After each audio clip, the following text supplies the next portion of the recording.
American consumers, are they opening up their wallets once again? Retail sales in August jumping nearly 3%, the biggest increase in more than 3 years. Sales getting a big boost from the government's Cash for Clunkers program. So with the positive data, are American consumers getting back to the business of spending? Joining me now, Eric Best. He's the CEO of Mercent, which provides technology to assist online retailers. Sam Borghese is the president and CEO of CB Holdings, which owns restaurants including Charlie Brown's Steakhouse, Bugaboo Creek's Steakhouse, and The Office Beer Bar and Grill. I could use a beer now. And Craig Johnson, the president of Customer Growth Partners. Good morning, guys. Good to see you. Good morning. Sam, I feel like I could use a beer now because I feel like I'm living a little bit in a disillusioned environment. I feel like there is this huge disconnect, and everybody says that the consumer is starting to get better, but I just don't see it. Well, certainly we don't see it in the numbers that was released yesterday, because you're looking at 0.3 of a point for just restaurants, and that certainly is, it's positive, but it's not great. Is it a head fake? I think we need a few more months. I think it has to be sustainable to be a trend. I don't see that trend at the moment. Craig? We're not at all convinced. We hate to be contrarians, but you take the 2.7% headline growth numbers, you strip out autos, you get down to 1.1%. That's about a $3 billion increase, but the seasonal adjustment was $10 billion, 3 times that. So that's noise to us. We like to look on it on a longer basis. What does that mean? What do you mean by that? The government seasonally adjusts the numbers in terms of the reported 2.7 or 1.1%. They adjust it for seasonal factors, buying factors, et cetera. So when you take that, when you strip that out, the actual increase may not have been that at all. And so we believe that the numbers are still very soft. Discretionary spending is at multi-year levels. Consumers are basically still in the ditch in terms of spending compared to year-over-year levels. Eric, you agree? Disagree? Well, I hate to be contrarian here, but so at Mercent we track online sales for roughly 100 major retailers, and we're actually starting to see some real movement toward the upside. In the second quarter, our year-over-year growth numbers were as bad as I've ever seen them in the history of the company. We've been operating for about 6 years. As of Q3, we're up 2% to 8% year-over-year growth. And we're actually seeing a solid retail back-to-school shopping season. Some of our customers felt that their holidays, or rather I should say their selling seasons last year were so bad that they're actually looking back to their 2007 numbers to establish a benchmark for comparison. And either way you slice it, quarter over quarter, year over year, things are starting to move moderately in the right direction. Craig, where are they moving moderately? Because it's interesting. A couple weeks ago, I have 3 boys, and I buy really for the oldest boy, because the other 2 get the hand-me-downs. And I went to TJ Maxx. I went to the Gap. I went to Daffy's, and when I went into TJ Maxx and to Daffy's, I saw all the big name brands, all the big.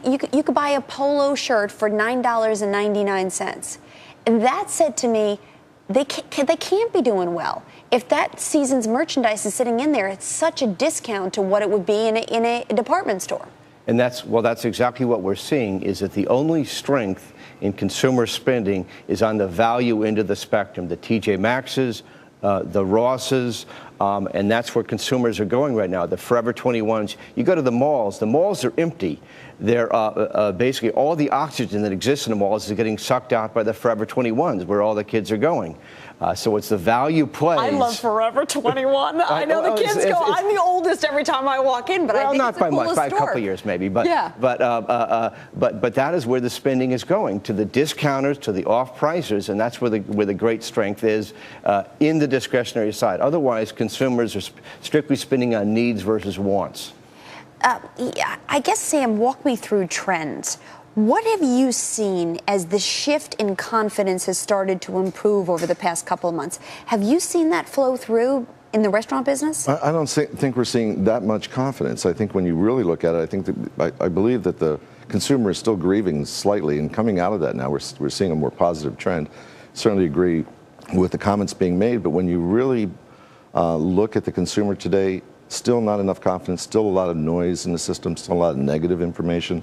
We're still on TV with the healthcare issues. We're still on TV with a lot of barriers that would keep people from re-engaging and spending with confidence. Because they're scared, right, Sam? I would think so, yes. I mean, if I live this job and I hear it all the time, and it makes me uncomfortable because all I'm hearing is bipartisan bickering, and at some point that makes me afraid to make decisions because I don't know what the consequences of all this legislation is going to look like. Well, and look at where the money has been spent. We have the government supporting automobiles. Automobiles were 10% of the number that was published yesterday. You look at the housing, where there's still $8,000, I believe, still an $8,000 credit on the mortgage.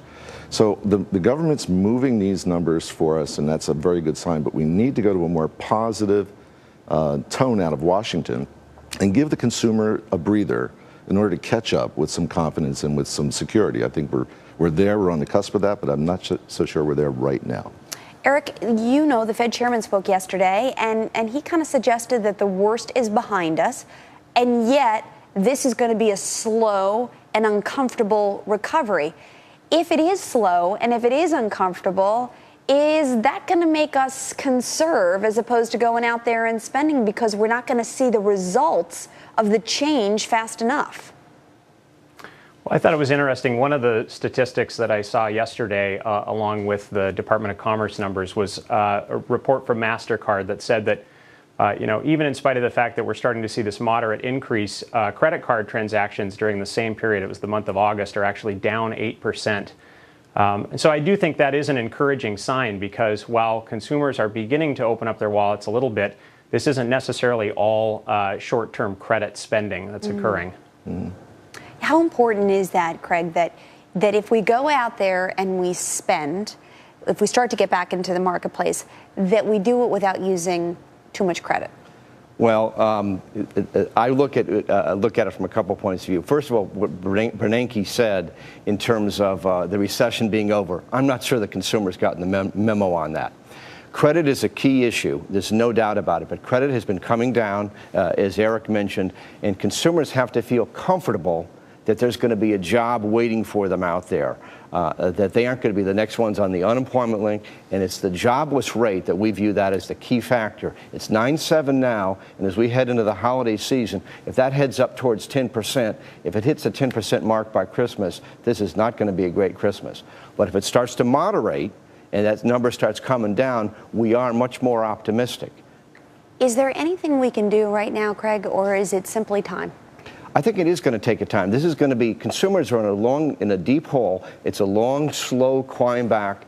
They will start coming back, but they have to feel comfortable, as Sam mentioned, that Washington is not going to do things that are going to actually detract from it in terms of talking about higher taxes. There's this new protectionist issue coming out.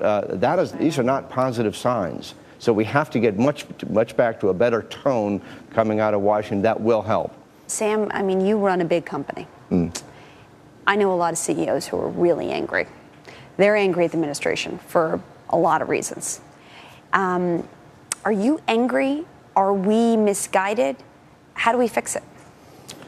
Well, I think the administration believes it has a good course that it's taking. It believes that these are things that are necessary in the long term to do something beneficial for the economy. That's true, but I do believe we need a hiatus from that type of communication that's coming out of Washington. We need a break from it, and we need to take a respite and get back into building up the consumer and creating that demand and putting it back into the supply chain.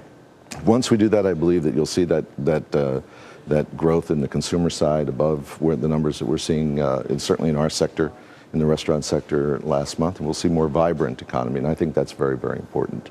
All right, gentlemen. I'm sure we'll be talking a lot more about this. Thank you very much. Thank you.